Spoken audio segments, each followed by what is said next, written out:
The crunch of timber echoing through the whiteout is a sound that survivors never forget. It is the sound of That roofs last caving pallet in, of is homes uneven. snapping I'll like move it dry now. twigs under Good. 50 Stack it tons with of the relentless others. snow. Will do. The sound of everything you built collapsing in a single freezing night. January 8th, 1998. Keep pushing forward. 11:47 getting worse. p.m. Stay Brett together. Watch Morrison for stands drifts. in the blizzard watching his life's work This die. section is critical. He We is need to get it 53 right. years old. Agreed. The materials 6 must hold foot up. 2, What about the 220 timeline? We have pounds time. of weathered muscle and bone. A combat engineer who survived Khe Sanh, who built bridges under fire in the jungles of Vietnam.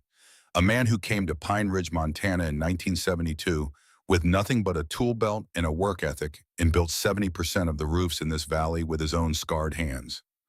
25 years, 200 structures, 0 failures, until tonight. The roof of his house folds inward like a crushed beer can.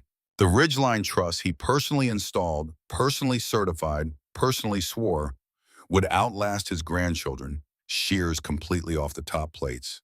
The sound it makes is not a crack. It is a scream. Wood tearing itself apart under impossible weight beams, splintering into jagged shrapnel drywall, exploding into white powder that mixes with the driving snow. Brett does not cry. He does not curse. He simply stands there, wind howling at 95 miles per hour temperature, 30 degrees below zero with wind chill, and thinks one single thought. That woman was right. That goddamn engineer was right. He looks up the mountain through the chaos of the storm, through the swirling white hell, through the darkness where the entire valley has gone black. As the power grid snaps, there is one light still burning. A single warm yellow glow at the absolute peak of Screaming Ridge. The troll under her bridge. Lawson's Folly. Hartwell's Tomb. Whatever cruel name the town had given it, the structure is standing. While everything else crumbles, while roofs collapse like dominoes across the valley, while 200 people flee for their lives toward the high school gymnasium, that bizarre stone fortress on the mountain peak holds. Brett Morrison turns his face toward that light and begins to walk. 96 hours earlier. Eleanor Hartwell does not believe in warnings that go unheeded. She is 34 years old, senior structural engineer at Morrison and Associates, one of the most respected firms in Chicago. She has designed 17 commercial buildings, 12 residential complexes, and 1 museum that won an AIA award. Her calculations are precise. Her judgment is sound. Her reputation is sterling. None of it matters today. She stands in a conference room on the 42nd floor, looking at 5 men in expensive suits who do not want to hear what she has to say. Behind her, projected on a screen, is a structural analysis that took her 3 weeks to compile. Load calculations, stress simulations, failure probability matrices, all of it pointing to one inescapable conclusion. The H-beams cannot support the proposed mezzanine load. Mike Patterson, the developer, leans back in his chair. He is 60 overweight, tanned from too many golf vacations. He has built 200 warehouses across the Midwest. He does not appreciate being told he is wrong by a woman half his age. Eleanor, he says, and there is condescension in every syllable. We appreciate your thoroughness, but this is excessive. We've built warehouses using these exact specifications for 20 years. She does not move, does not blink, simply advances to the next slide. The issue is not the H-beams alone, Mr. Patterson. The issue is the mezzanine load exceeding 40% of the safety margin when you factor in the storage density you've specified. The beams will hold initially. They will fail under sustained asymmetric loading, probably within the first 6 months of operation. Another suit, the project manager waves his hand dismissively. Asymmetric loading is accounted for in the distributed load calculations. Not at this density. Eleanor's voice is flat, clinical. You're storing automotive parts, heavy steel components. The loading pattern will not be uniform. When workers stack heavier items on the north side, as they will, because that's where the loading dock is, you create a moment force that these beams cannot handle. The welds will fail first, then progressive collapse. Patterson stands up. The meeting is over in his mind. Eleanor, you have made your point. We'll note your concerns in the file, but we're not redesigning the entire structure because of theoretical worst-case scenarios. Sign off on the permits, or we'll find another engineer who will. This is the moment. This is the choice. Eleanor Hartwell could walk away. She could refuse to sign protect her license, preserve her conscience. But she has a mortgage. She has student loans. She has Daniel, her husband, the architect who depends on her income while he builds his practice. She signs the permit, but she attaches a 12-page dissent report. Every calculation, every warning, every prediction of failure, stamped, dated, filed. Mike Patterson does not read it. He files it away and proceeds with construction.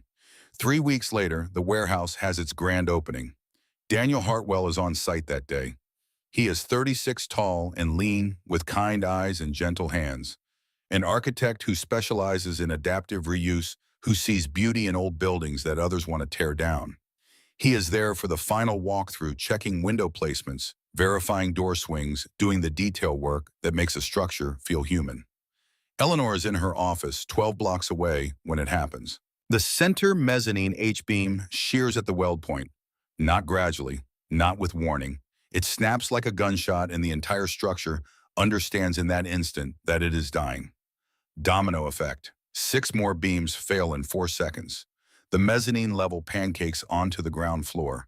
40 tons of steel and concrete and inventory falling through space, crushing everything below. 3 deaths. Daniel Hartwell, a foreman named Marcus Webb, a young electrician whose name Eleanor will never learn because she cannot bear to read the reports. Eleanor watches from her office window as ambulances scream toward the warehouse. She does not run to the site. She does not call anyone. She simply sits at her desk perfectly still and feels something inside her crystallize into a substance harder than the steel that just failed. She warned them. She did the math. They did not listen. Daniel paid the price. She closes her laptop, packs her belongings into a single cardboard box, walks out of Morrison and Associates, and never returns. Her voice over, emotionless and final, accompanies the visual of her driving away. I warned them. I did the math. They didn't listen. Daniel paid the price. I'm done warning people who don't want to hear it. The town of Pine Ridge sits in a valley shaped like cupped hands, surrounded by mountains that scrape the sky with jagged granite peaks. Population 2,300. 1 main street, 2 churches, 3 bars, a hardware store that has been run by the same family for 4 generations. The kind of place where everybody knows everybody, where your reputation is built over decades, where outsiders are viewed with the same suspicion as wolves circling the perimeter. Eleanor Hartwell arrives in a Ford F-150 with 185,000 miles on the odometer. The truck is older than most marriages in this valley, but it runs clean engine humming with the steady reliability of something maintained obsessively by someone who understands machines. She does not stop in town, does not introduce herself, drives straight through on Highway 89 and turns onto the narrow dirt road that switchbacks up Screaming Ridge. The cabin she bought sight unseen sits at the absolute peak, an A-frame structure from the 1960s, weathered cedar planks, and a rusted metal roof perched so close to the cliff edge that it seems one strong wind might send it tumbling into the valley below. The previous owner died 6 months ago. No heirs, no interest, $48,000 cash, and it belongs to Eleanor. She parks the truck and sits for a long moment, engine ticking as it cools, looking at the view. The valley spreads below like a topographical map. She can see the entire town from here, every roof, every structure, every building that she will watch fail in 2.5 years. Her first trip into town is purely transactional. She walks into Miller's Hardware and buys surveying equipment, a theodolite, a laser level, heavy-duty stakes, and fluorescent marking tape. The kind of gear that professional surveyors use, not weekend hobbyists. The owner, a man in his 60s with a beard like steel wool, watches her select items with the precision of someone who knows exactly what they need. Planning some construction, ma'am? Yes. Need any help with calculations or recommendations? No. She pays cash. Leaves. The bell above the door chimes her exit. The owner watches her truck disappear up the mountain road and says to his assistant, "City folk never last more than 1 winter." Eleanor does not care what they think. She has work to do. The cabin becomes a command center. She sets up a drafting table by the window with the valley view. A desktop computer, ancient but functional, connected to a phone line that took the telecommunications company 3 weeks to install. boxes of NOAA climate data archives that she ordered from the National Weather Service, meteorological records going back 120 years. She works 16-hour days, cross-referencing atmospheric pressure patterns, ocean temperature variances, Arctic vortex positioning, precipitation density measurements, historical accounts of extreme weather events in the Montana Rockies. The data tells a story that no one wants to hear. In 1912, a Pacific moisture plume collided with a stalled Arctic vortex directly over this valley. The result was a phenomenon that meteorologists call a convergence event. Warm, wet air from the Pacific meeting brutally cold air from the Arctic, creating snow that fell not as light powder, but as dense, heavy water, saturated slurry. Sierra cement, 82 pounds per square foot of crushing weight that accumulated faster than anyone could clear it. 78 people died that night. Eleanor finds the records in a historical archive, newspaper accounts, death certificates, structural failure reports written in the formal language of engineers who witnessed catastrophe. She reads every page, studies every photograph of collapsed buildings, crushed homes, families buried under their own roofs.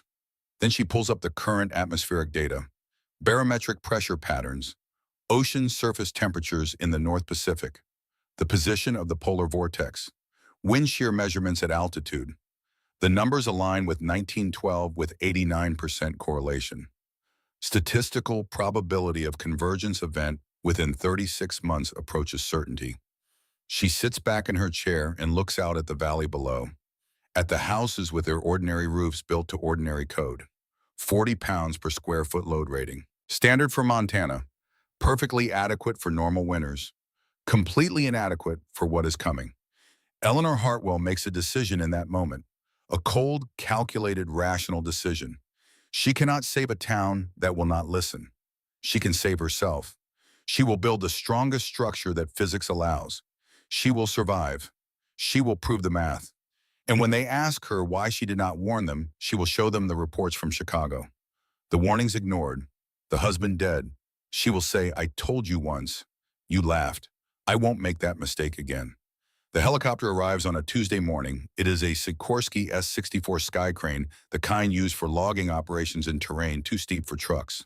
The rotor wash flattens grass in a 100-foot radius. The noise is tremendous, a physical pressure that rattles windows in town 3 miles away. The pilot makes 8 trips. Each trip he carries one I-beam. 24 feet on, 400 pounds of structural steel dangling from a cable beneath the helicopter, like prey carried by a mechanical raptor. The entire town watches. People come out of their houses. They stand in the street, shading their eyes against the sun, watching this bizarre aerial delivery to the crazy widow's mountain cabin. At the diner, Brett Morrison sits with his crew. 12 men, all of them local, all of them builders who have worked with Brett for years. They drink coffee and watch the helicopter make its runs. "What the hell is she building?" one of them asks. Brett shrugs. "Antenna tower, maybe? Or some kind of art installation?" City folk do weird things. His foreman, a man named Rick, who served with Brett in Vietnam, shakes his head. "That's structural steel. H-beams. You don't use those for art." Brett considers this. He is curious despite himself. As a builder, as an engineer, he cannot help but wonder what design requires 8 I-beams delivered by helicopter to the top of a mountain. But he does not go up there, does not introduce himself. It is not his business what the widow from Chicago does with her property. Not yet. Eleanor spends the next 2 weeks setting those beams. She rents a portable generator, buys a professional-grade welding rig, teaches herself advanced welding techniques from library books and VHS instructional tapes. The work is brutal. Each beam must be positioned with millimeter precision. She uses the surveying equipment to establish exact angles, drills anchor points 15 feet into the granite bedrock using a rented core drilling machine that takes 3 days to complete the job, mixes epoxy resin that costs $800 per batch and sets harder than in the stone itself. The I-beams become the skeleton. 8 massive ribs curving up and over her cabin in a parabolic arch. A protective cage of steel that will bear the weight of the sky. But steel alone is not enough. Stone is what makes it indestructible. Every morning at 5 a.m., Eleanor drives her truck down the mountain to the Whitefish River. She wades into water so cold it makes her bones ache, water that runs fast and clear from snowmelt. And she selects stones, not just any stones, river stones, smoothed by 10,000 years of current, 40 to 60 pounds each. Dense granite and basalt rock that has been tested by nature and found worthy. She loads them into the truck bed by hand, 1,800 pounds per trip, 40 to 60 stones, 3 trips per day when weather allows. The truck groans under the weight. The suspension sags. But Eleanor maintains the vehicle meticulously, changes oil every 2,000 miles, replaces brake pads every 6 months. The F-150 becomes an extension of her will, reliable and uncomplaining. People see her on the road. They wave. She does not wave back. She does. She is focused on the work. At the hardware store, the owner comments to other customers about the crazy lady hauling stones up the mountain. What's she building, when they ask? God knows, something insane. But there is grudging respect in his tone, because whatever she is building, she is doing it herself. No contractors, no help. Just one woman moving 60,000 pounds of stone over 520 days. That kind of stubbornness commands a certain admiration, even if people think you're crazy. Brett Morrison starts paying attention when the rebar goes up. He drives past Eleanor's property one afternoon on his way to a job site and sees the framework taking shape. Steel I-beams forming a perfect parabolic curve. Rebar welded between them in a dense matrix, creating a dome-like skeleton that completely encases the small wooden cabin. He pulls over, sits in his truck, studies the structure with a professional eye. The welding is flawless. The curve is mathematically precise. The engineering is textbook perfect. Brett Morrison knows good work when he sees it, but he also knows that stone in Montana winter is asking for trouble. Freeze-thaw cycles will crack it apart. Moisture penetration will split it from the inside. It is a beautiful idea executed with impressive skill, but it is doomed to fail. At least that is what he tells himself. He drives away and does not think about it again until the confrontation at the lumberyard. Eleanor is buying Portland cement, 400 bags, 60 pounds each, 24,000 pounds of material that she will mix with industrial epoxy and high tensile additives to create mortar stronger than concrete. The lumberyard workers loaded onto pallets with a forklift. Eleanor supervises checking each bag for damage, rejecting any with tears or moisture exposure. Brett Morrison walks up as she is signing the invoice. Eleanor Hartwell. She turns, looks at him without expression. Brett Morrison. He extends a hand. She shakes it. Firm grip, calluses on calluses. The hand of someone who has moved 60,000 pounds of stone. I've been watching your project, Brett says. Direct, no small talk. Mind if I ask what you're building? Protective structure. Against what convergence event? Pacific moisture plume meets Arctic vortex, like 1912. Brett pauses, processes this. 1912 was 85 years ago. Freak occurrence. Atmospheric data says otherwise. 89% probability in the next 18 months. Brett respects data. He is an engineer, even if he learned his trade in the jungle rather than a classroom. But he also respects experience. And his experience says stone structures in Montana are a bad idea. Look, he says, keeping his tone professional, I respect the engineering work. That welding is quality. But stone, you're setting yourself up for failure. Stone's brittle. Freeze-thaw cycles will crack it apart in one winter. Not if properly sealed, and load is purely compressive. Compressive load from what snow my timber trusses flex. They breathe. Wood's been working in this climate for 100 years. Eleanor meets his eyes. Your trusses are rated for 40 pounds per square foot. Sierra cement hits 80. They'll snap. Now Brett is annoyed, not angry, but his professional pride is being challenged by someone who has been in this valley for 2 years, while he has been building here for 25. I was building bridges in Vietnam while you were in grade school. He says, firm but not hostile. I've built 200 roofs in 25 years, 0 failures. Your experience is in normal conditions, Mr. Morrison. This won't be normal. And your experience is in what, Chicago office buildings? This is Montana. Different rules. Eleanor's voice does not rise, does not sharpen, remains perfectly level. Physics doesn't change with geography. Brett knows this is true. He learned it carrying 60-pound packs through 100-degree jungle heat. He learned it calculating load-bearing capacities for bridges that had to support M48 tanks. Physics is physics, but he also learned that real-world experience often matters more than theoretical calculations. You keep building your fortress, he says. I'll stick with what works. Eleanor looks at him for a long moment. Then she says the words that will haunt Brett Morrison for the next 6 months. When the convergence hits, your roofs will fail. Mine won't. We'll see whose methods work. Brett walks away thinking stubborn woman. Smart but stubborn.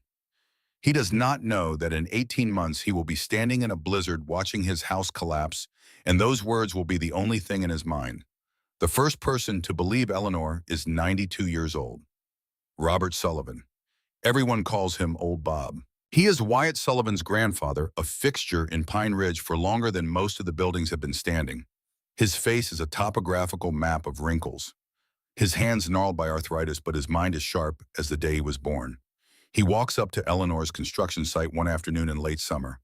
She is mortaring stones into place, working methodically from bottom to top, each stone positioned to transfer maximum load into the parabolic curve. Bob stands there for 10 minutes just watching. Finally, he speaks. I'll be damned, you know. Eleanor looks up surprised. She has not spoken to anyone in weeks. Know what? 1912, you're building for 1912. She sets down her trowel, wipes mortar from her hands. You remember it. 6 years old, watched our roof cave in, killed my sister Emma. She was 2. Eleanor is quiet for a moment. Then, I'm sorry. Folks think I'm senile when I talk about it. Can't happen again, they say. It can. It will. Bob steps closer, studies the stone arch with an engineer's eye even though he has never had formal training. Bob's voice is steady despite his 92 years. But I remember it clear as yesterday. The purple squain, the silence before the storm, the weight of the snow. Nobody believed my grandfather when he warned them. How do you know it's coming again? Eleanor shows him inside the cabin, spreads the data across her drafting table, atmospheric pressure patterns, ocean temperature variance charts, Arctic vortex tracking maps. Bob studies them for a long time. His finger traces the correlation lines between 1995 data and 1912 records. When this winter, December to February window, you told them, oh, they don't want to hear it. Bob nods slowly. Same as 1912. My grandfather warned the town. They laughed. Then 78 died.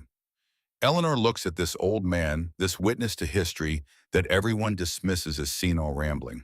I'm not trying to save the town anymore, she says quietly. Just myself. Bob meets her eyes. Smart, can't save people who don't want saving.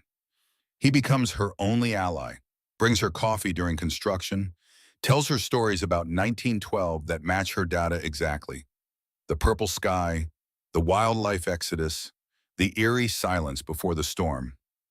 Eleanor listens and works. 2 people who know what is coming, preparing while the rest of the world sleeps. The petition has 180 signatures. Wyatt Sullivan and Brett Morrison present it to the town council. The charge is aesthetic violation, unpermitted industrial materials, property value damage. They want Eleanor to modify the stone shield or face $500 per day in fines, escalating to forced demolition if she refuses. Eleanor receives the summons at her cabin, reads it once, feels nothing. Of course they would do this. The town hall is packed, 300 people, standing room only. The air smells of damp wool and hostility. Mayor Andrew Higgins, 58 years old and looking older tonight, gavels the meeting to order with reluctance. He is not a man who enjoys conflict.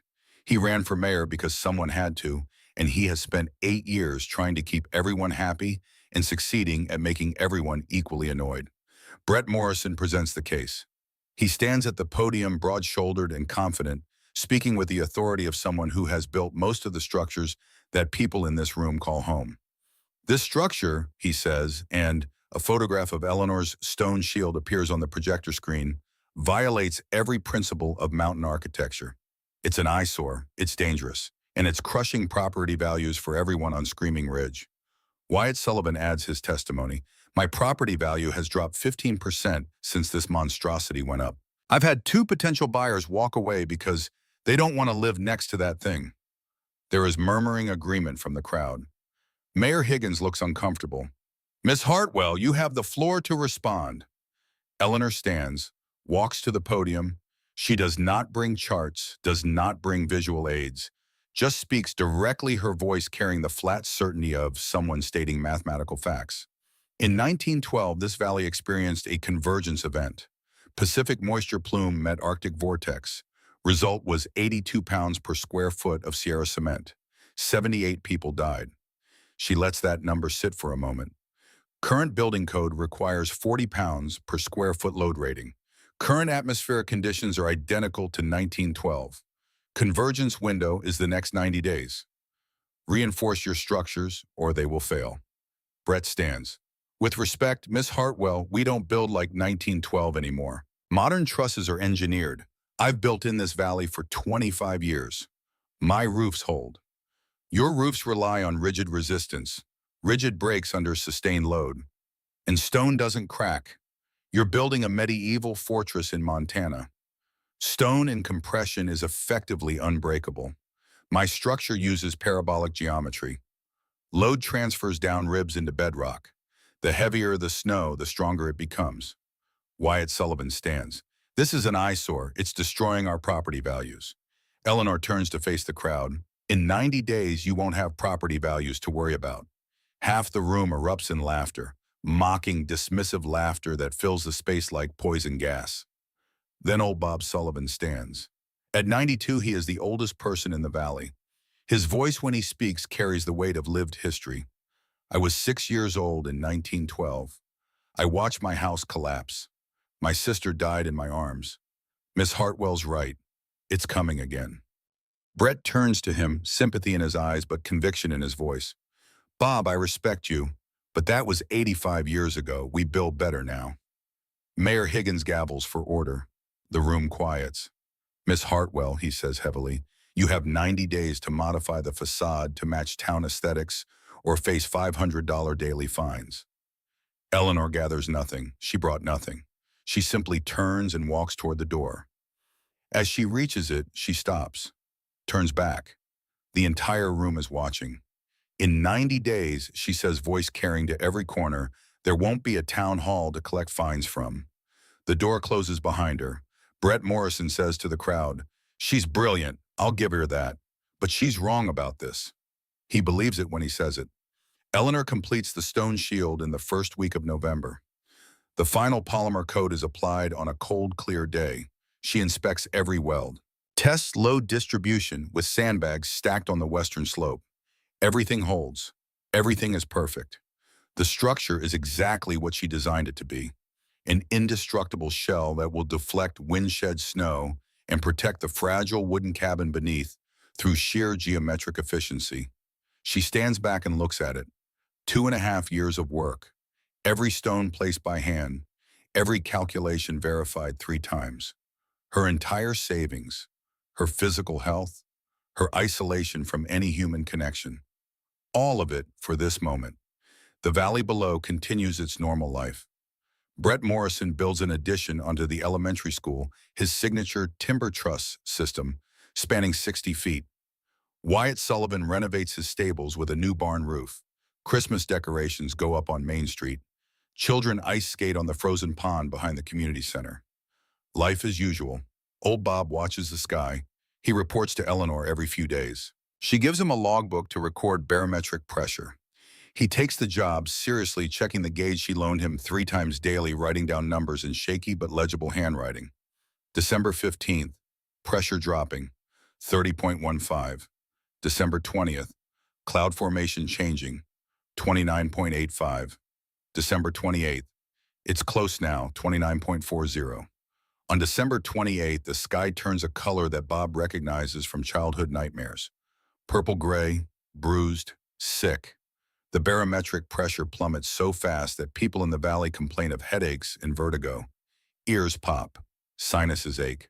Something fundamental in the atmosphere is changing. Wildlife vanishes. Deer that usually graze in the meadows or Argonne fled into the deep caves on the north face of the mountain. Birds that should be wintering in the valley have disappeared. Even the ravens, those stubborn survivors who stay through anything, are nowhere to be seen. Brett Morrison notices. Of course he notices. You do not survive combat without learning to read environmental warning signs. But he dismisses it. Weather is always weird in December. Animals are skittish. Barometric pressure fluctuates. It means nothing. Eleanor Hartwell sits in her cabin on the evening of December 28th. She has a photograph of Daniel on the small table beside her chair. They are young in the photo, happy, standing in front of the Chicago warehouse that will kill him back when it was just blueprints and possibility. She does not cry, has not cried since the day she left Chicago. She simply looks at his face and whispers, "I did the math right this time. I won't fail again." Outside, the sky deepens to the color of an old bruise. The first flakes begin to fall. 72 hours to convergence. The beast is waking. January 1st arrives with a silence that men who have been to war recognize instantly. The kind of silence that means something is watching you. Deputy Jack Reeves feels it first. He is 35 years old, former Marine, served 2 tours in Afghanistan before coming home to Pine Ridge to be closer to his aging parents. He knows the difference between normal quiet and the quiet that precedes violence. He steps out of the sheriff's office at dawn and stops on the wooden porch coffee mug halfway to his lips. The air is wrong, not cold, not yet. 42 degrees unseasonably warm for January in Montana, but the pressure, the atmospheric pressure, feels like someone is just pressing down on the valley with an invisible hand. Jack pulls out his phone and checks the barometric reading. 30.15 inches of mercury. Dropping. He thinks about Eleanor Hartwell up on Screaming Ridge, the engineer everyone calls crazy, the woman who warned them about convergence events and atmospheric patterns and structural failure. He thinks about Afghanistan 2004, 3 days before a freak blizzard killed 12 soldiers in the mountains near Kandahar. The barometric pressure had dropped exactly like this, the local Afghans had known. They tried to warn the Americans. Nobody listened. 18 men went on patrol. 12 never came back. Jack Reeves dumps his coffee into the snow and goes back inside to pull the emergency preparedness files. Eleanor sits at her kitchen table logging data. January 1st, 0600 hours, barometric pressure 30.15, dropping 0.15 per hour. Temperature 42 degrees Fahrenheit. Wind calm, sky overcast, cloud ceiling 8,000 feet. Convergence probability 94%. Time to event 168 hours plus or minus 12. She closes the logbook and looks out the window at the valley below. From this height, she can see the entire town. The houses with their peaked roofs, the elementary school with Brett Morrison's new addition, that beautiful 60-foot timber truss span, the high school gymnasium with its wide flat roof, all of it rated for 40 pounds per square foot, all of it about to experience 80. She could go down there, could stand in the middle of Main Street and scream warnings until her voice gives out, could show them the data, the correlations, the mathematical certainty of what is coming. But she remembers Chicago, remembers standing in that conference room with irrefutable evidence and watching men in suits decide that their experience mattered more than her calculations.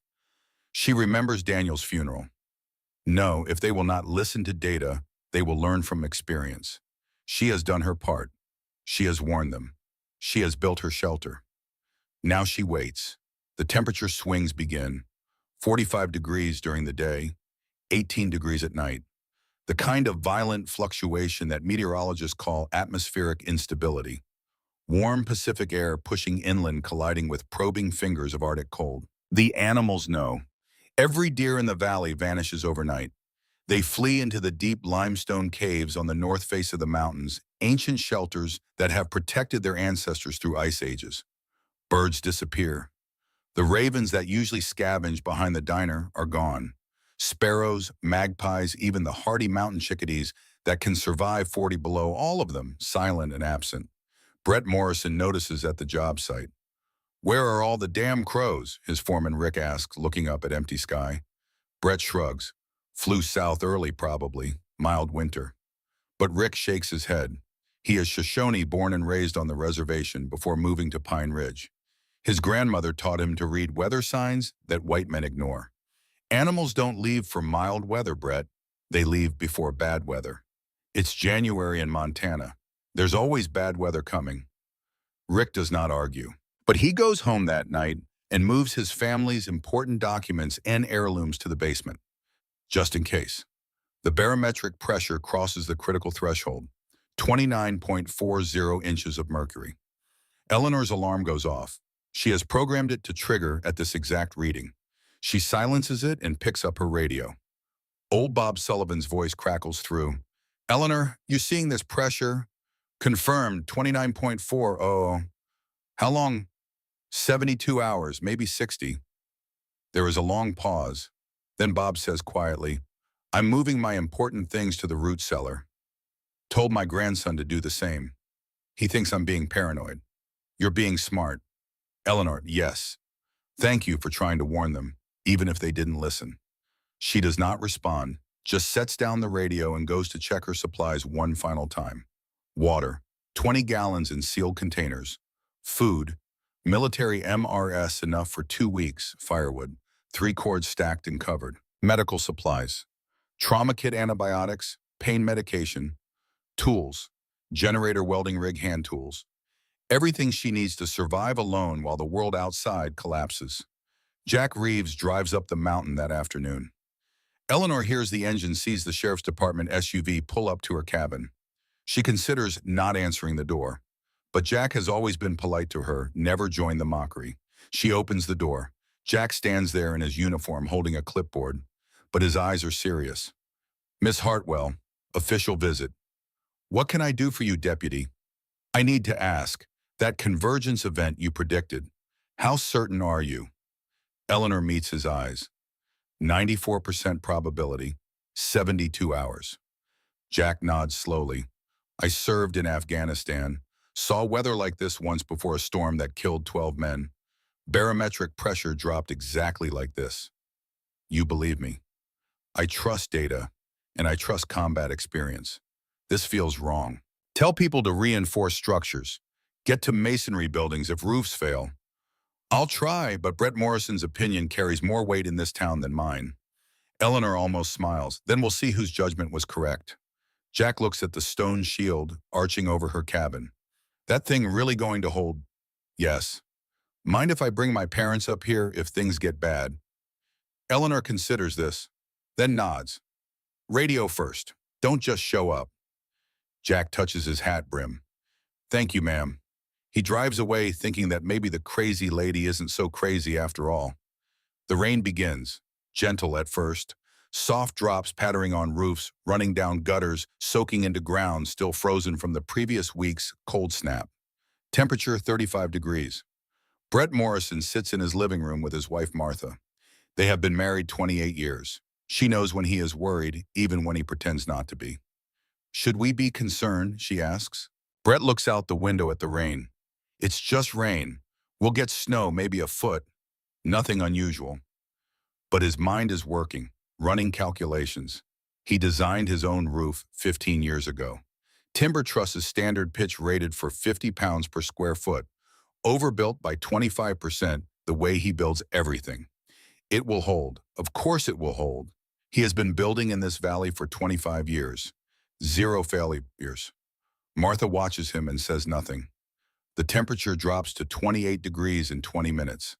Rain becomes sleet. Ice pellets rattling against windows like thrown gravel, accumulating at 1 inch per hour, glazing every surface with a coating of frozen glass. Eleanor monitors from her cabin. She has a NOAA weather radio, a handheld anemometer, a digital thermometer with remote sensors. Sleet accumulation rate 1.2 inches per hour. Wind speed increasing now 30 miles per hour from the west. She walks outside, stands beneath the stone shield, looks up. The sleet hits the parabolic curve and slides away. Cannot find purchase on the polymer-sealed surface. The western slope deflects the wind up and over, creating a pocket of calm air directly beneath the arch. Exactly as designed. She goes back inside and makes coffee. The Arctic vortex arrives. It does not announce itself with fanfare. There is no dramatic temperature plunge, no sudden wind shift. It simply arrives like an invading army cresting a hill. Temperature drops from 28 to 15 degrees in 20 minutes. The sleet becomes snow. But not normal snow, not the light powder that skiers dream about, not the fluffy accumulation that children build snowmen from. Sierra cement, Wet, heavy, saturated with water. Each snowflake is a tiny ice crystal coated in liquid water that freezes on contact. The flakes fall in clumps the size of silver dollars, accumulating at 4 inches per hour, packing down under their own weight into dense layers that weigh 20 pounds per cubic foot, 4 times heavier than normal snow.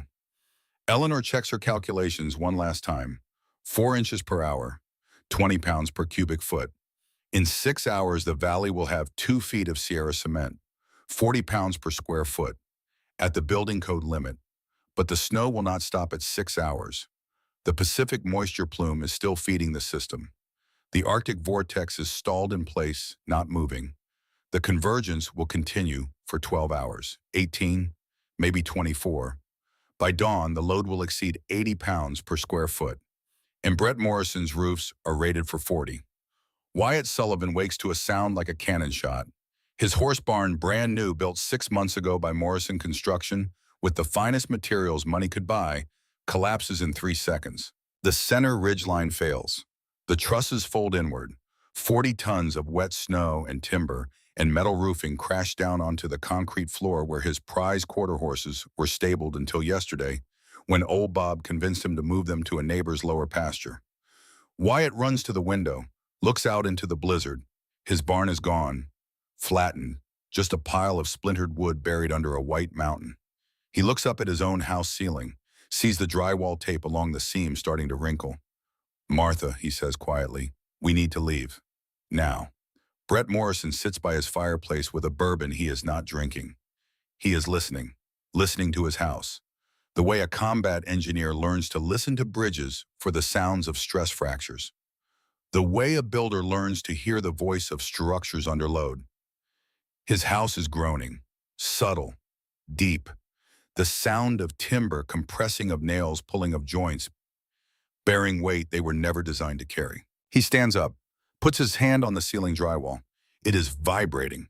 He goes to the garage, climbs the ladder to the attic access, shines a flashlight up into the space between ceiling and roof. The center truss is bowing. Not much, maybe 2 inches, but it is bowing. Brett Morrison has seen enough structural failures in his life to know what comes next. He does the math in his head. Math he learned in the jungle, calculating whether a bridge can hold an M48 tank, whether a bunker can withstand mortar fire. Truss rated for 40 pounds per square foot. Current snow depth visible through the roof vents, 30 inches. Sierra cement, wet, heavy, at least 70 pounds per square foot. Oh God, she was right. Brett runs down from the attic. Martha is standing in the hallway, eyes wide. "Brett, what's wrong? Get to the basement. Now." "What's happening?" "The roof is failing. Move." They run for the basement stairs. Brett's hand is on the railing when the ridgeline truss shears completely. The sound is not a crack. It is a detonation. 12,000 pounds of snow and ice and timber held, suspended 40 feet above the ground, suddenly released from the structure that was containing it. The roof folds inward. The walls no longer braced from above buckle outward. Windows explode from the pressure change. Drywall tears like tissue paper. Brett and Martha dive through the basement door, roll down the stairs as debris rains down behind them. The door above slams shut from the pressure wave sealing them in darkness. They lie at the bottom of the stairs, breathing hard, covered in dust. Above them, the sounds of their home dying, groaning, cracking, settling into ruin. Brett Morrison built that roof with his own hands, installed every truss, drove every nail, certified it safe for his family, and it failed. He pulls himself up, helps Martha to her feet. They climb the stairs, push open the door that is now jammed at an angle, emerge into what used to be their living room. The entire center of the house is gone. Caved in, the walls are still standing, but the roof between them has collapsed completely, leaving a crater filled with snow and splintered timber. Brett stands there, snowflakes falling on his face through the open sky where his ceiling used to be. He is 53 years old. He survived Vietnam, built a business from nothing, earned the respect of every person in this valley through 25 years of quality work. And in one night, he was proven catastrophically wrong by a woman from Chicago who spent 2 years dragging rocks up a mountain. The professional failure cuts deeper than any physical injury. Martha grabs his arm. "We can't stay here. Where do we go?" Brett looks down at the valley. In the darkness lit only by the white reflection of snow, he can see shapes that should not exist. Flat where there should be peaks, collapsed structures, his roofs, failing one by one.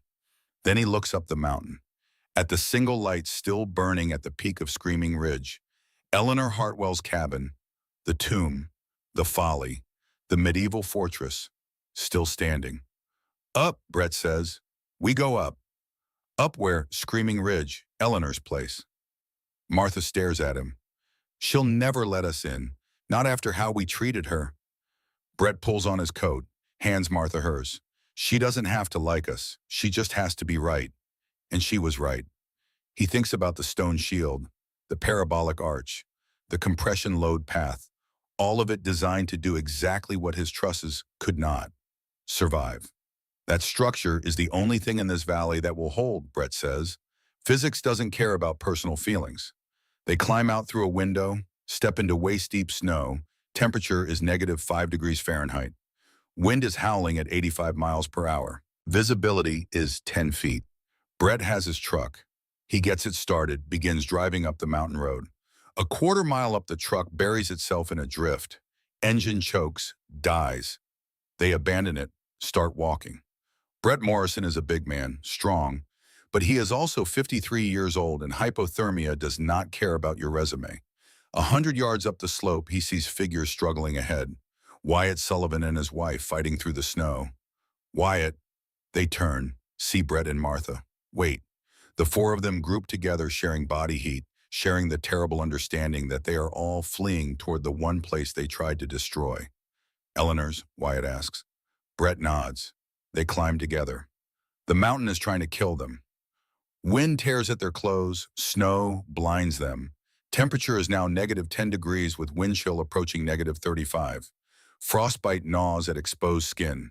Hypothermia creeps into core temperature. Distance to Eleanor's cabin, 0.8 of a mile.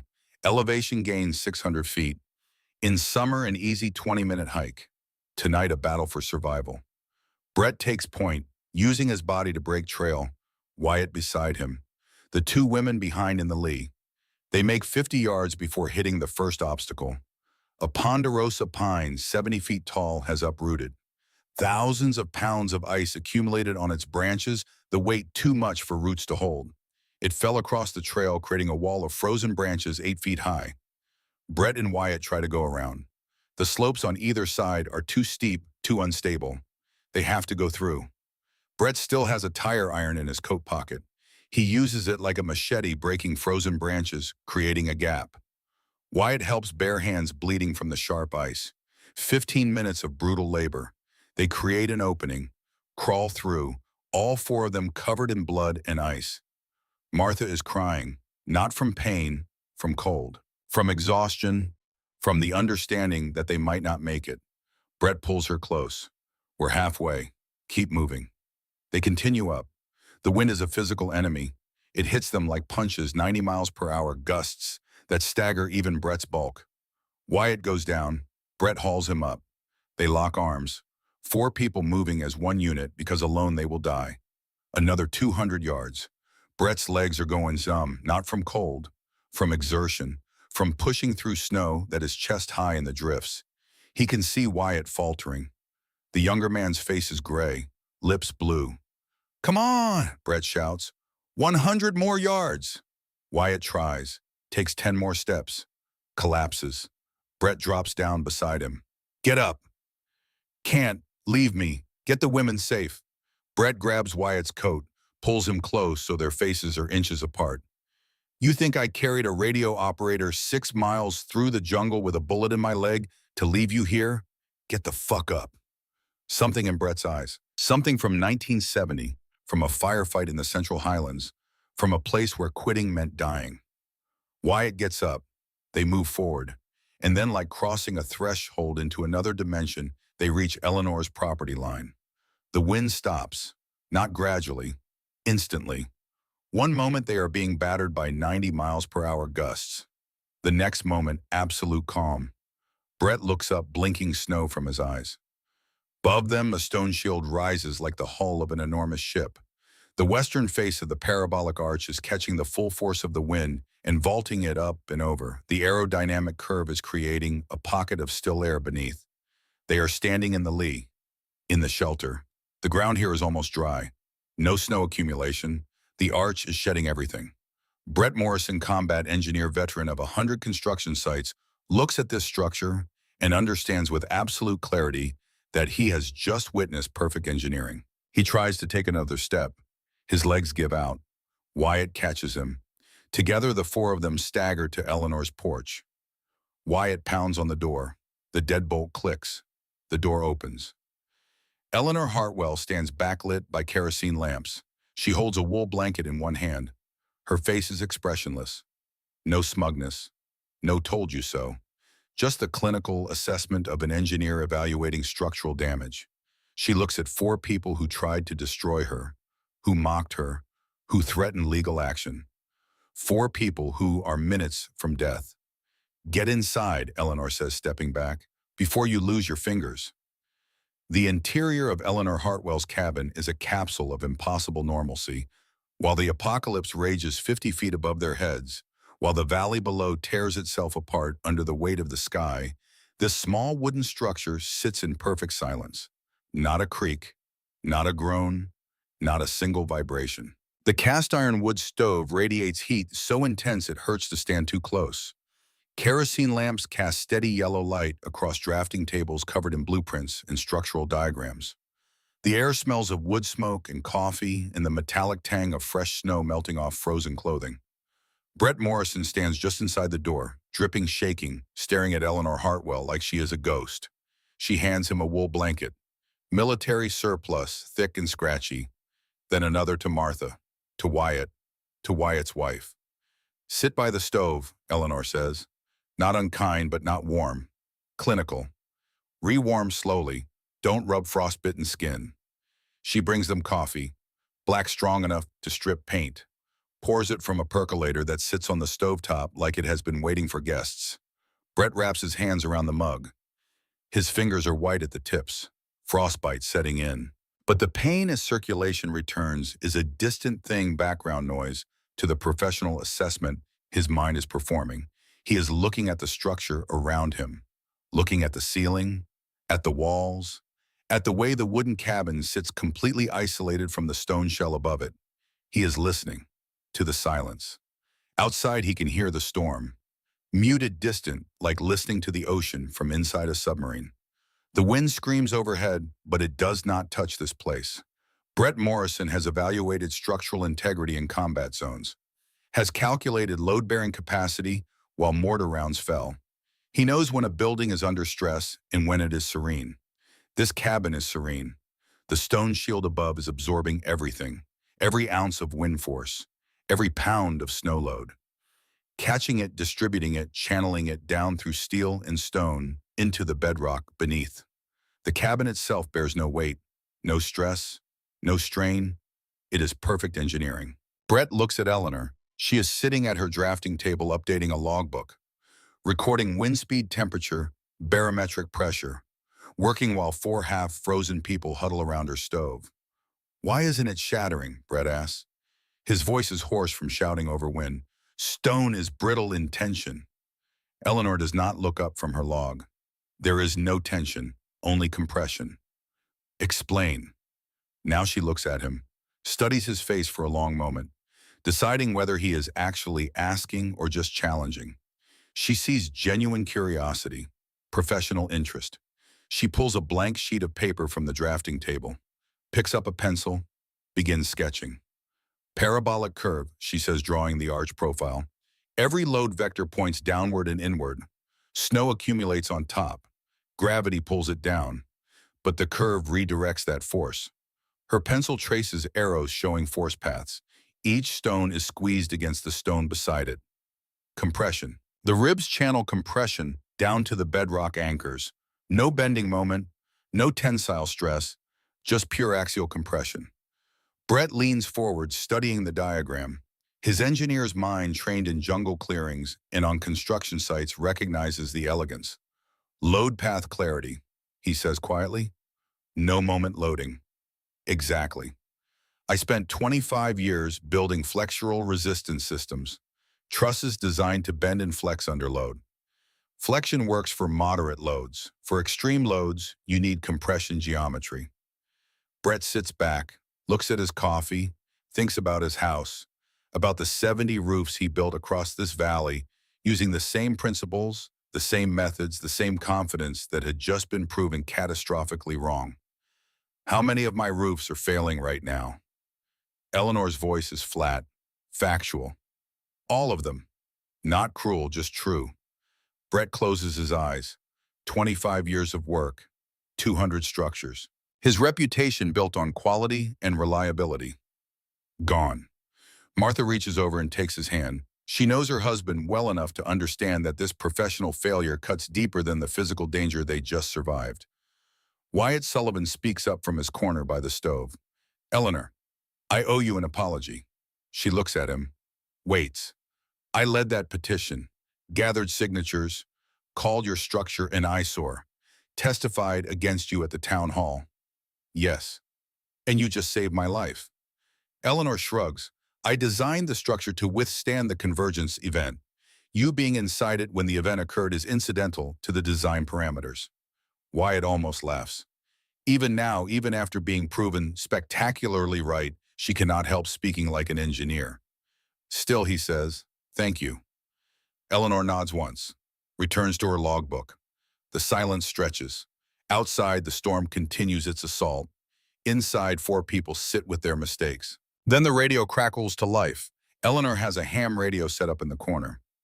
Battery powered. She has been monitoring emergency frequencies all night. Static. Then a voice, tight with panic. Anyone on frequency, this is Deputy Jack Reeves, Pine Ridge Emergency Dispatch. Do you copy? Eleanor crosses to the radio in 3 strides, grabs the microphone. Jack, this is Eleanor Hartwell, clear signal from Screaming Ridge. What's your situation? The relief in Jack's voice is palpable. Eleanor, thank God, we have a mass casualty incident developing. Over 200 people evacuated to the high school gymnasium when residential roofs started failing. But the gym roof is sagging, central span down 18 inches. We can hear the trusses popping. It's going to collapse. We can't evacuate them. Roads are impassable. Eleanor, we need help. Brett Morrison is on his feet before Jack finishes speaking. His face goes pale. Not from cold, from professional horror. The high school, he says, voice tight. I built that roof 2 years ago. He turns to Eleanor. Wide span flat truss system. 80-foot span. If it's sagging 18 inches, those trusses are at failure limit. Minutes, not hours. Eleanor is already moving, pulling on her heavy winter gear, thick insulated coat, waterproof pants, boots rated to -40. Martha stares. What are you doing going to help? In this storm, that's suicide. Eleanor pauses, looks at Martha, then at Brett, then at the radio. 200 people, trapped under a failing roof. People who mocked her, who tried to destroy her home, who laughed when she warned them. She could stay here, safe, warm, vindicated. She could let them learn the consequences of ignoring engineers. But she sees Daniel's face. Remember Chicago. Remember standing in her office watching ambulances scream toward the warehouse. Remembers the guilt that has lived in her chest for 5 years. I wasn't loud enough. I didn't fight hard enough. Daniel died because I accepted defeat. Not this time. It's not suicide, Eleanor says quietly. It's engineering under pressure. She looks at Brett. The structural pillars in the gymnasium. Load-bearing steel or decorative masonry. Brett blinks, processes. His mind shifts from shock into professional mode. Steel, 6-inch core wrapped in brick veneer. Eleanor nods. Her engineering brain is already working, calculating, designing. Roof fails from center outward. If we create artificial support columns under the main truss nodes, we divide the wide span into smaller segments. Reduce bending moment. Buy time for the storm to pass. With what equipment? I have 8 20-ton hydraulic jacks, 40 sections of schedule, 80 steel pipe, welding plates, cribbing blocks. Brett stares at her. You're going to shore the roof from inside. Yes. That could work. Force the compression into lateral bracing, cut the span stress in half. But we have to get the equipment down the mountain, through the storm, now. Wyatt stands. I'm coming. Eleanor looks at him. You have frostbite. You can barely stand. Brett can barely stand either. You need muscle to haul the sled. Martha grabs Wyatt's arm. This is insane. But Wyatt pulls free gently, looks at his wife. 200 people, Martha. We laughed at Eleanor. We were wrong. I need to help fix this. There is a knock at the door. Eleanor opens it.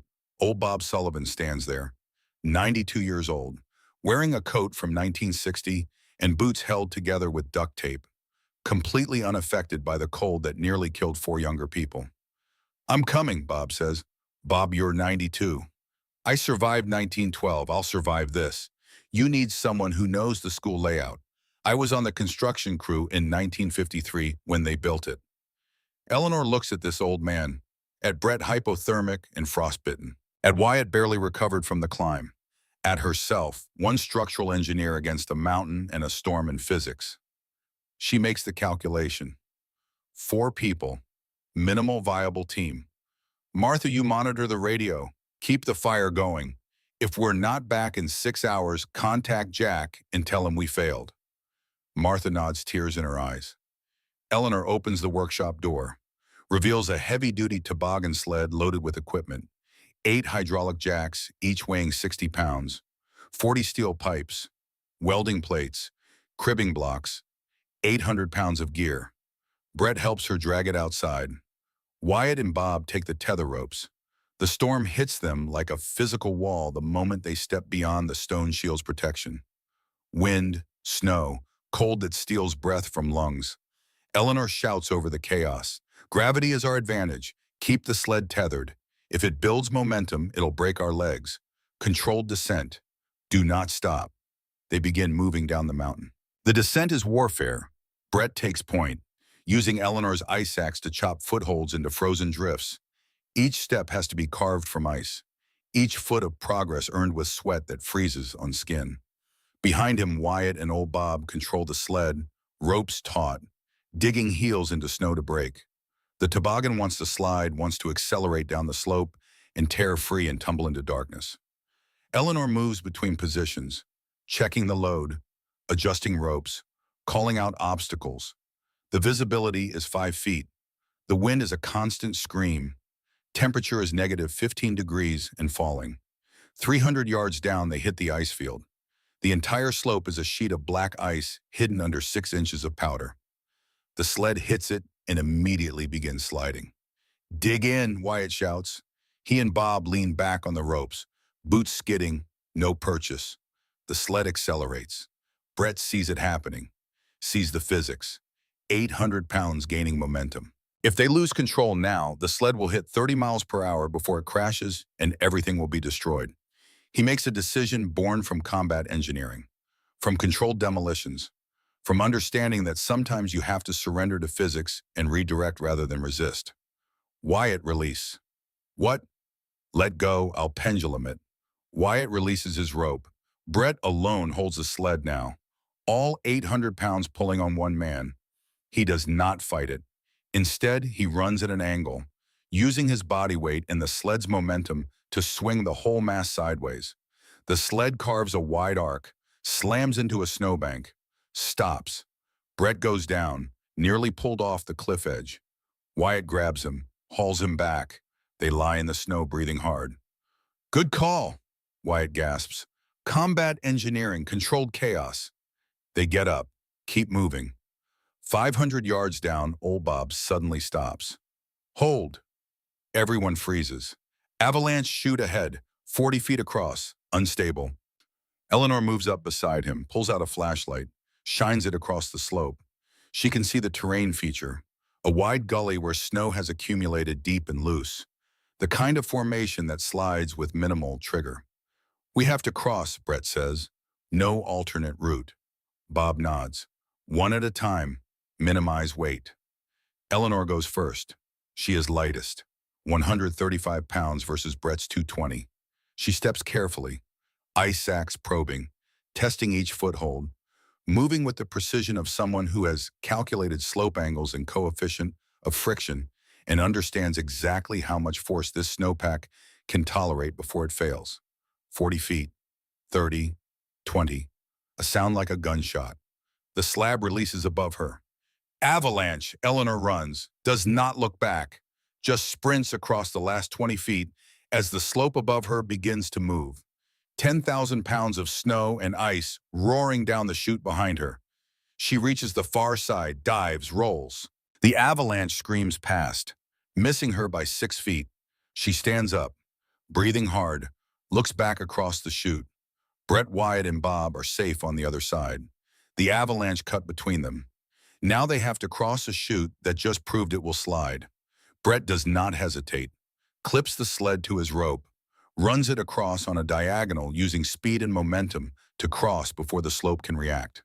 The sled makes it, barely, then Wyatt, then Bob, go them across. Team intact. They keep moving. 800 yards down, they encounter a fallen ponderosa pine, 70 feet of trunk, 6 feet diameter. Brett and Wyatt recognize it immediately. The same massive tree that blocked their path on the climb up hours earlier, completely blocking the descent route. Brett examines it. We need to go through, can't go around. That's solid pine, Eleanor says. Hours to chop through with axes. Old Bob steps forward. Fire. They all turn. Bob's face is calm. 1912, my father cleared snow-blocked roads with fire. Pine burns hot, even wet. Brett's eyes light up. Eleanor, any accelerant in the sled? Mineral spirits, for cleaning welding epoxy. They pour it on the trunk at the narrowest point. Brett pulls waterproof matches from his survival kit. Lights the accelerant. The pine resin catches, burns with intense heat despite the snow and wind. The wood is dead dry inside despite the wet exterior. Fire eats through it. 12 minutes. The trunk burns through, cracks, falls away. Path clear. Outstanding, Brett says to Bob. Tricks, Bob replies. They reach the valley floor 90 minutes after leaving the cabin. The town is unrecognizable. Collapsed houses, crushed barns, vehicles buried so deep only antenna tips show. Downed power lines sparking against wet wood. Everything dark, everything broken. But the high school stands, brick structure, solid walls. But the roof is visibly failing. The center span sags like a hammock, 24 inches of deflection now. Worse than when Jack radioed, getting worse by the minute. Brett stares at his work, at the trusses he designed and installed, at the failure in progress. Let's move, Eleanor says. They drag the sled to the entrance. The doors are buried under 7 feet of drift.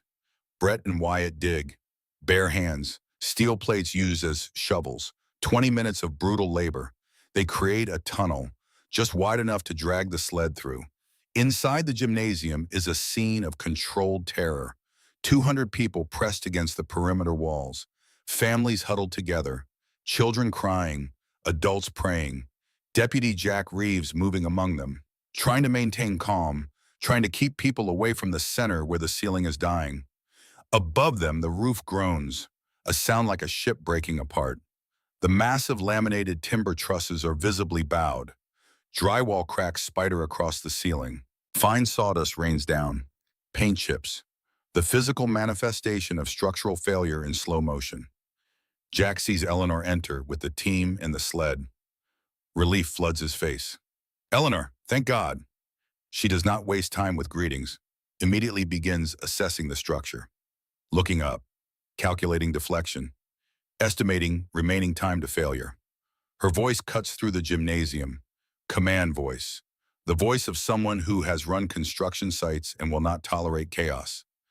Deputy, clear center court. Everyone against the masonry walls. Now. Jack does not question, just starts moving people. His authority plus Eleanor's certainty creates instant obedience. People scramble. Parents grab children. The center court clears. Eleanor turns to Brett, Wyatt, Bob.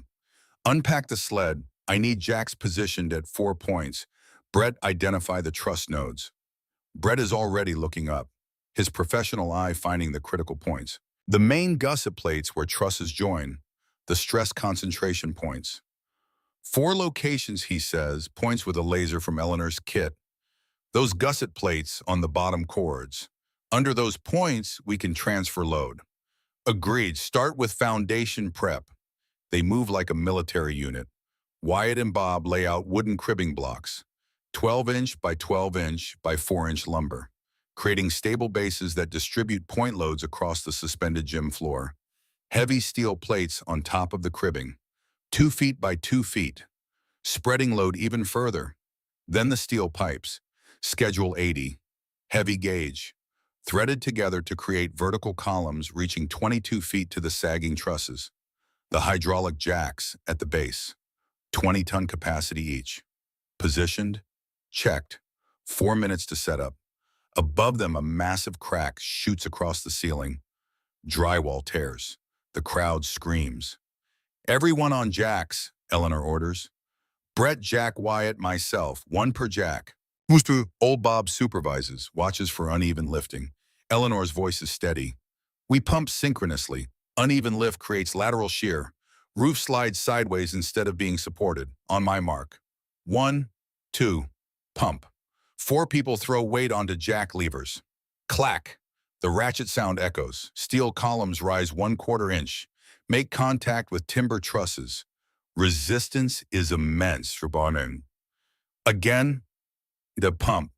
Clack. Columns pressing against trusses, forcing them upward, fighting thousands of pounds of accumulated snow. Keep going. Pump. Clack. 5 strokes. 6, 7. Deputy Jack Reeves watches the ceiling. It's working. Sag is stabilizing.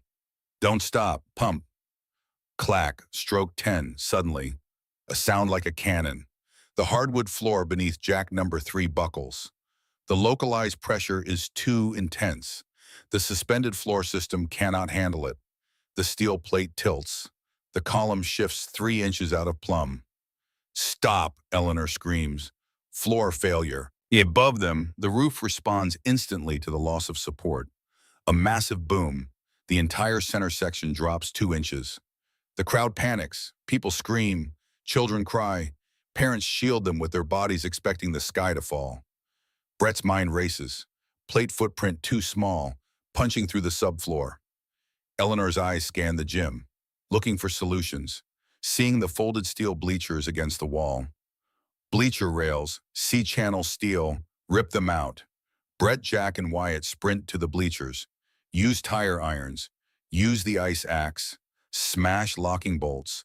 Tear out the bottom rails. 10-foot lengths of heavy C-channel. 6-inch channel depth. Drag them back to the failing jack. Crosshatch under the plate, Eleanor directs, creates distributed bearing area. Brett releases pressure on the jack. They slide the C-channels underneath in an X pattern. 100 square feet of steel now bearing against the floor instead of 4. Reset the cribbing. Reset the plate. Reset the jack. It's set, Brett gasps. But this is our last chance. Then we make it count. Everyone ready. 4 voices ready. Drive it home. Pump. They crank the jacks with everything they have. Clack, clack, clack. Rapid pumping. The C-channels bow under the pressure, but they hold. The load distributes. The floor holds. The ceiling makes a sound like the world ending. Twisting wood. Tearing metal. The crowd covers their heads, but the roof does not fall. Instead, the immense crushing pressure transfers off the horizontal trusses. The force travels down the steel columns, through the hydraulic jacks, across the C-channel rails, into the concrete foundation beneath the floor. The sagging ceiling stops sagging, then rises. 1 full inch. The splintering stops. The cracking ceases. The sawdust rain ends. Silence. Brett checks the columns with a level. Plumb, load transferred. Eleanor listens to the structure, puts her hand on a column, feels the steady compression. No vibration, no stress fractures propagating. Shear points stable, system holding. Jack Reeves turns to the crowd. We're safe, the roof is stable. The gymnasium erupts, not in cheers, in crying, in relief, in the overwhelming gratitude of people who just stared at death and lived. Brett Morrison collapses backward, sits on the gym floor. exhausted, frostbitten, humbled. He looks at Eleanor Hartwell, this woman he dismissed, this engineer he called paranoid. "You saved them," he says quietly. "You saved us all." Eleanor sits down beside him. "We saved them. You, me, Jack, Wyatt, Bob, team effort. You designed it. You executed it. Combat engineering showed." Brett almost smiles. "Guess the jungle taught me something after all." They sit there, two engineers, different training, different experience, united by the understanding that physics does not care about your pride. The storm continues outside, but inside the fortress holds. 4 hours later, dawn breaks. The wind dies. The snow stops. Temperature rises to 5 degrees Fahrenheit. Brutal cold, but clear. People push open the gymnasium doors, step into blinding sunlight reflected off fresh snow. The valley is destroyed. 40 houses collapsed. 15 barns crushed. Every roof that Brett Morrison built in 25 years failed. But 0 deaths. Everyone made it to the gym. Everyone survived. 200 people step out into the snow and turn their faces upward. High above the ruined valley, standing alone at the peak of Screaming Ridge, the stone shield gleams in morning sun. Perfect, untouched, defiant. The only structure in 50 square miles that survived intact. Brett Morrison stands beside Eleanor. Slowly removes his hard hat, a gesture of absolute respect. "I've been a builder for 30 years, he says. Combat engineer before that. I thought I knew what strength looked like." Pause. "I was wrong, that is strength." Eleanor looks at him. "That's physics, applied correctly. Will you teach me?" "Yes, on one condition." "Name it." "No more dismissing engineers because they're from cities. No more assuming experience trumps data. No more pride over physics." Brett extends his hand. "Deal." They shake, professional equals, mutual respect earned through fire. The work of rebuilding begins immediately. Pine Ridge cannot wait. Families need shelter. The cold will not pause for mourning or bureaucracy. Within hours of the storm breaking, the valley floor is alive with the sound of chainsaws and generators, people digging out their homes, assessing damage, salvaging what can be saved. Brett Morrison and Eleanor Hartwell do not rest. They walk through the wreckage together. Eleanor with her engineering pad, Brett with his tape measure, documenting failures, identifying patterns, learning from disaster. Eleanor photographs every collapsed truss, measures deflection angles, calculates the actual snow load from depth and density. The data confirms her predictions.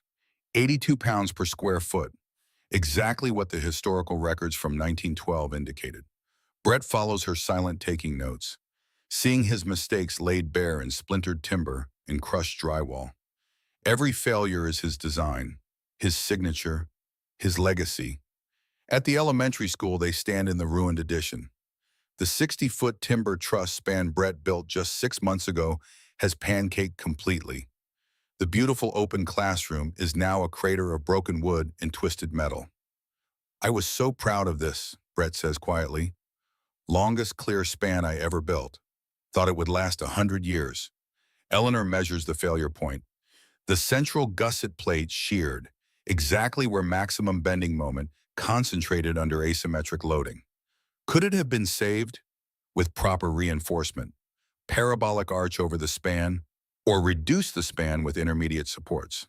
Brett nods, learning, absorbing, rebuilding his understanding from the ground up.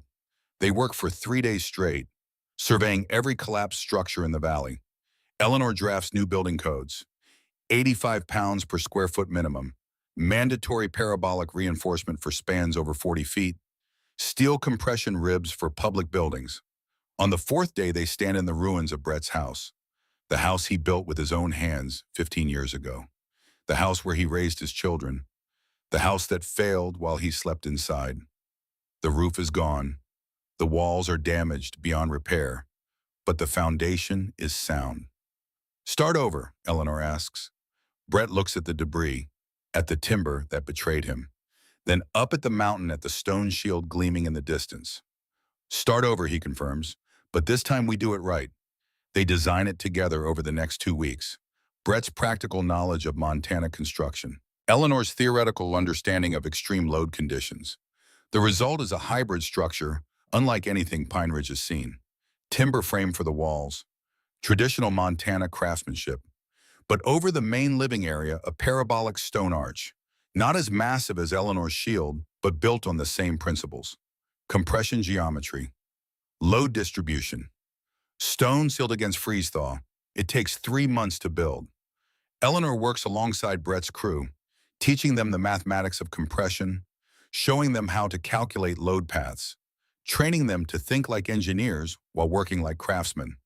The crew, initially skeptical, becomes fascinated. These are men who work with their hands, who understand leverage and weight and balance through muscle memory. Eleanor gives them the equations that explain what their bodies already know. By April, Brett's new house is complete. The timber frame is beautiful. Traditional log construction with massive Douglas fir beams. But above it, the stone arch curves like a protective hand. River stones from the Whitefish River, just like Eleanor's. Mortared with high tensile epoxy, sealed against the elements. It is a house that honors both tradition and innovation, that respects the past while learning from catastrophe. Brett hosts a dinner the night it is finished. Eleanor, Jack Reeves, Old Bob, Wyatt and Martha, the people who survived the convergence together. They eat at a table under the parabolic arch of river stones mortared into the ceiling. Eleanor's design, Brett's construction. The food is simple: roasted venison from Bob's freezer, potatoes from Martha's root cellar, bread from Sarah Fletcher's bakery, which reopened last week in a temporary structure. To second chances, Brett says, raising his glass. To listening to engineers, Wyatt adds. To surviving what tries to kill you, Old Bob says quietly. Eleanor says nothing, but she smiles, the first real smile in 6 years. After dinner, she and Brett step outside. The April evening is cool but not cold. Spring coming to the mountains, snowmelt running in rivulets down the slope. I've been thinking, Brett says, about making this partnership official. Eleanor looks at him. Morrison Hartwell Engineering, he continues. We rebuild this valley the right way, together. Your theory, my practice. What do you say? Eleanor considers. She came to Pine Ridge to hide, to survive alone, to prove she was right while the world burned. But somewhere between the stone shield and the gymnasium rescue, between teaching Brett's crew and designing this house, she stopped hiding. She started building again.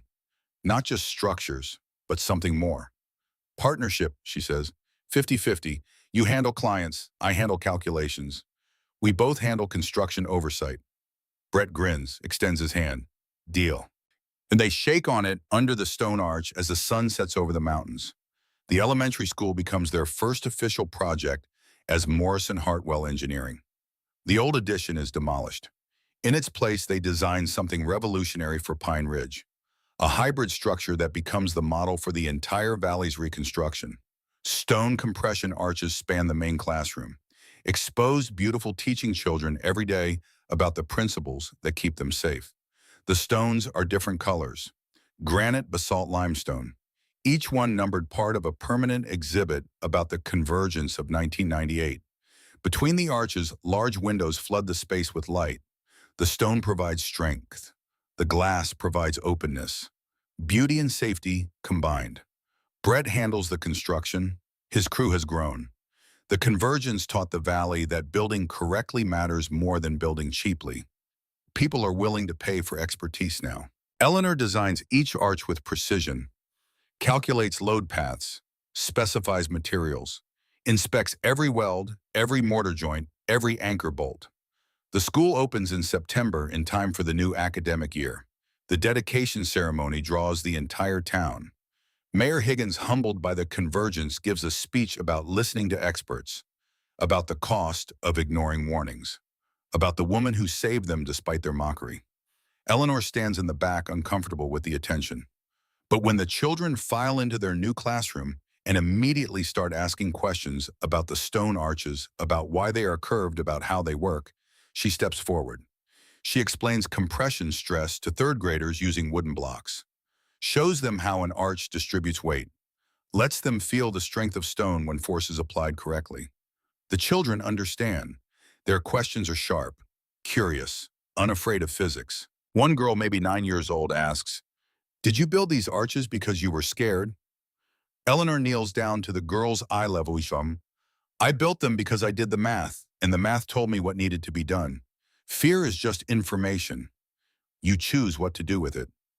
The girl nods, satisfied. Eleanor sees Daniel in that moment. Daniel, who taught architecture students that buildings should serve people, not egos, who believed that good design could save lives. She stands, continues the tour. Teaching.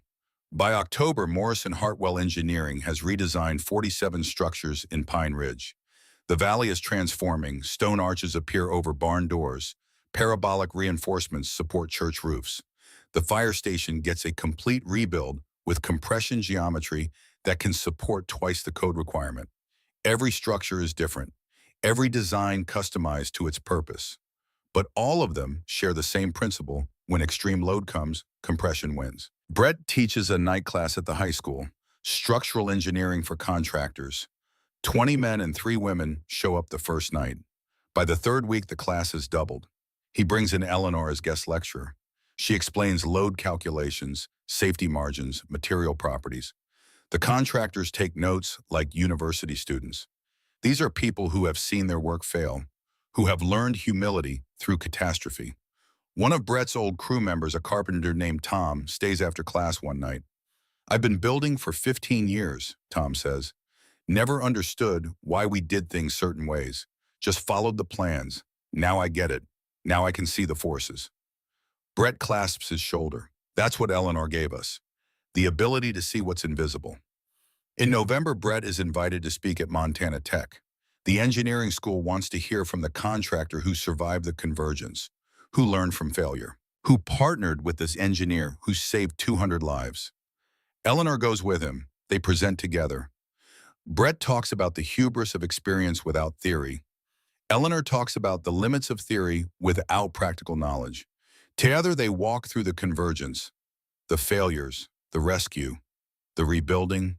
The students are riveted. During Q&A, one asks Eleanor, "How did you know they would let you save them after they tried to destroy your work?" Eleanor is quiet for a moment. Then, "I didn't know, but I knew Daniel would have gone. He believed in helping people even when they didn't deserve it, especially when they didn't deserve it. So I went." It is the first time she has spoken publicly about Daniel since the warehouse collapse. Brett, sitting beside her on the panel, reaches over and squeezes her hand briefly. Solidarity, understanding. After the presentation, the department chair offers Eleanor a position. Adjunct professor, teaching structural analysis to undergrads. Good salary, minimal travel. She declines politely. "I'm needed in Pine Ridge. We're not done rebuilding yet." But she agrees to guest lecture twice a semester, to bring real-world failures into the classroom, to teach the next generation that calculations matter, that warnings matter, that pride kills. In December, 1 year after the convergence, the Valley holds a memorial. Not for the dead. There were no deaths, a miracle that still amazes meteorologists who study the event. But for the reminder, old Bob Sullivan speaks, 93 now but steady. He talks about 1912, about losing his sister, about watching his grandfather warn the town and be ignored, about the cost of forgetting. "We forgot," Bob says to the gathered crowd, "forgot that nature doesn't negotiate, forgot that smart people have reasons for their warnings, forgot that being humble keeps you alive." He gestures to the stone shield on the mountain, visible from everywhere in the valley now, a permanent landmark. "That woman up there remembered for us, remembered when we forgot, built when we mocked, saved when we didn't deserve saving." He looks directly at Eleanor in the crowd. "Thank you for being stubborn enough to be right." The crowd applauds, not polite golf clapping, real appreciation, the kind earned through shared trauma and survival. Eleanor nods once, acknowledging. After the memorial, she drives to the Whitefish River, the same spot where she hauled stones for 2.5 years, the place that gave her the materials to build her salvation. She sits on the frozen bank watching water run beneath the ice. Jack Reeves finds her there an hour later. He has become a friend over the year, someone who understood early, who believed the data. "You okay?" he asks, sitting beside Hero. "I'm thinking about Chicago." Jack waits. I thought coming here was running away, Eleanor continues. Thought I was hiding from what I couldn't fix. But maybe I was running toward what I could. You thinking about going back? Eleanor shakes her head. No, but I think it's time I made peace with it. 2 weeks later, Eleanor drives to Chicago. It is the first time she has returned since the day she walked out of Morrison and Associates with a cardboard box of her belongings. She does not visit her old firm, does not tour the city she once called home. She drives directly to Graceland Cemetery on the north side. Daniel's grave is simple. Black granite, his name, his dates, the words she chose 5 years ago. He saw beauty in broken things. She kneels in the frozen grass. I did it, she says quietly. I saved them. 200 people. 0 deaths. A winter wind moves through the cemetery, rustling the bare oak branches overhead. I know you'd be proud. You always believed I could do anything, even when I didn't believe it myself. She places her hand on the cold stone. I'm staying in Montana. I know that's not what you would have expected, but it's where I'm supposed to be, where I can actually make a difference. She sits there for 2 hours, talking to him, telling him about the stone shield, about Brett, about teaching a whole town to build stronger, about the children in the elementary school asking questions about physics, about learning to forgive herself. When she stands to leave, the guilt that has lived in her chest for 5 years feels lighter. Not gone, never gone, but manageable. She drives back to Montana that night, 18 hours straight, arriving at dawn to see the sun hit the stone shield, making it gleam like a crown above the valley. Home. The stone shield becomes more than a structure. It becomes a symbol. By spring of 1999, journalists arrive. National Geographic wants to do a feature. Engineering magazines want technical details. The Discovery Channel films a documentary. Eleanor cooperates reluctantly, gives interviews, shows them the calculations, explains the principles. But she makes one demand: every article, every documentary, every feature must include the names of the 78 people who died in 1912, must tell their stories, must explain that the convergence was not new, just forgotten. This isn't about me being smart, she tells a reporter from the New York Times. This is about a town forgetting its own history, about dismissing warnings because they're inconvenient. That's the real story. The article runs in March. The Woman Who Remembered is the headline. It focuses less on Eleanor's engineering and more on the town's collective amnesia, on old Bob Sullivan's childhood trauma being dismissed as senile rambling, on the cost of arrogance. Pine Ridge reads it with mixed feelings: pride that their valley is national news, shame at seeing their mistakes in print. But the article brings something unexpected: tourism. By summer, people drive up from Missoula, from Bozeman, from as far as Seattle to see the stone shield, to photograph it, to touch the river stones and marvel at what one woman built alone. Eleanor hates it at first. Strangers on her property, questions, requests for selfies. But Brett convinces her to embrace it. This is how we fund the rebuilding. Engineering consulting fees only go so far. But if people want to pay to tour the town that survived, we can use that money. They organize official tours. Old Bob leads them, telling stories about 1912 and 1998, about the warning signs, about the power of listening to experts.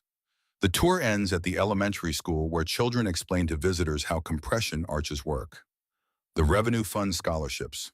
Eleanor Hartwell's STEM scholarships for Montana students pursuing engineering. 5 full rides per year. The first recipient is Sarah Fletcher's son, Liam, who survived the convergence at age 6 and now at 7 can calculate load-bearing capacity with wooden blocks. By 2000, Morrison Hartwell Engineering employs 12 people: structural engineers, architects, drafters. The little firm in Pine Ridge consults on projects across Montana. Anywhere mountains meet buildings, anywhere snow loads matter, they are called. Eleanor teaches Brett advanced structural analysis.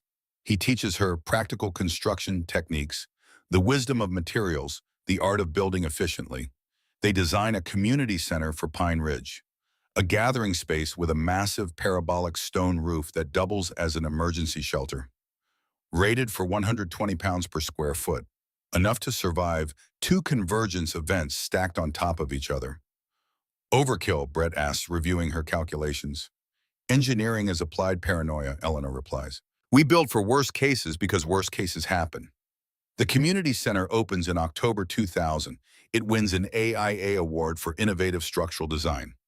The jury citation specifically mentions learning from catastrophe and honoring those who warn. At the awards ceremony in Seattle, Eleanor gives a brief acceptance speech. This award belongs to 78 people who died in 1912, she says. To old Bob Sullivan, who remembered when everyone forgot. To Brett Morrison, who had the courage to learn from failure. And to Daniel Hartwell, who taught me that good design serves people first. Her voice doesn't crack, but her eyes shine. Brett stands beside her on stage, the contractor in a rented tux, and he means every word when he says Eleanor Hartwell saved my life twice. Once from a blizzard, once from my own ego. I'm grateful for both. They return to Pine Ridge with the award, display it in the community center. Right next to a photograph of the collapsed gymnasium from the night of the convergence, hydraulic jacks holding up the sagging roof. Under the photo, a plaque, "Excellence is remembering what everyone else forgot." December 2000, 2 years after the convergence. Eleanor stands outside her cabin watching the first snow of winter fall. Gentle flakes, normal snow, light and fluffy, the kind children play in. The stone shield arches above her, eternal, protective. Brett, Jack, and old Bob join her. A tradition now, first snow together. Remembering, Bob speaks quietly. Feels different now. Safer, Eleanor agrees. Because we're ready, Brett adds. Because we learned. Because we listen, Jack says.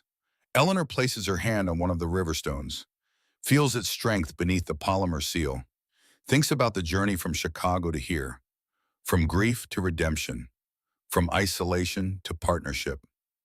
She does not say these things aloud, but she thinks them. I couldn't save you, Daniel, but I saved 200 others. I thought this shield was about surviving alone, but it became about teaching others to survive. Grief tried to bury me. Instead, it built me into something stronger, something useful, something that helps. Thank you for believing in me when I couldn't believe in myself. Thank you for teaching me that buildings serve people, that engineering without compassion is just mathematics. I finally understand what you meant. Snow falls gently, caught and deflected by the perfect curve of the parabolic arch. The flakes slide harmlessly away, never touching the ground beneath the shield. Eleanor Hartwell is safe. She is home. She is vindicated. But more than that, she is free. Free from the guilt that chased her from Chicago. Free from the need to prove herself through isolation. Free to build, to teach, to help, to matter. The stone shield stands above her.